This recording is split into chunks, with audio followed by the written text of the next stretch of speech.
you doing? It's Dana Hanson. I'm going to speak about fasting from a Christian viewpoint. Now, fasting for us is one of the spiritual disciplines that we practice, like prayer, worship, and silence and solitude and so forth. It's a way for us to connect with God.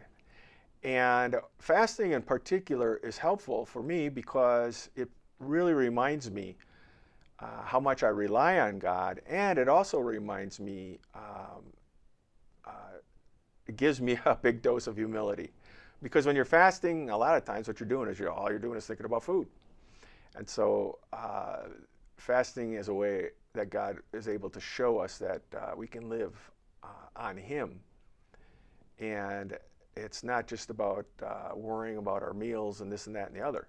And it's especially helpful to recognize out of the Hebrew Scriptures, we see that God sustained the Israelites for 40 years in the wilderness with food, with manna. Now, what is manna? I don't know. That's what manna means. What is it? Okay? But it was physical sustenance. I mean, they were able to travel for those 40 years and be nourished by that. In fact, one of the lesser known things is that God also made sure that their clothes would never wear out and their shoes would never wear out. He continued to replenish clothing and shoes as well during those 40 years. That's what Moses speaks about in Deuteronomy.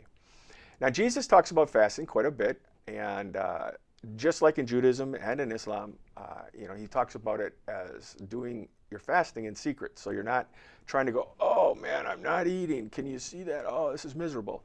Why would you be miserable if you're receiving nourishment from God directly? And that's where I see fasting is so amazing, because God is nourishing us. Fasting is really feasting on the Lord, if you want to think about it that way. In fact, Jesus said that himself. He was asked by his disciples. They had gone into town. This is an event that occurred in John chapter 4. They had gone into town, and they got some food, and they came back, and they're going to give Jesus some food. He said, Lord, here's some food. He goes, I don't need that. And they go, well, did somebody bring him food or something? They discuss amongst themselves. Jesus says, no, I have food of which you're not aware. So, in other words, this is a classic teaching in our faith that there's a thin veil between heaven and earth. And God and Jesus move between that heaven and earth, and the things of heaven can be brought to us on earth, and that would include actual sustenance through fasting. Now, let me just close by saying that I generally fast along with prayer or along with service, because if I'm just fasting, I'm thinking about food all the time.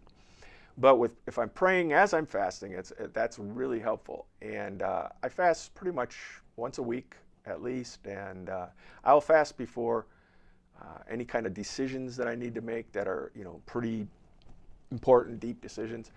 And lots of Christians, we would fast during special times like Holy Week and days like that.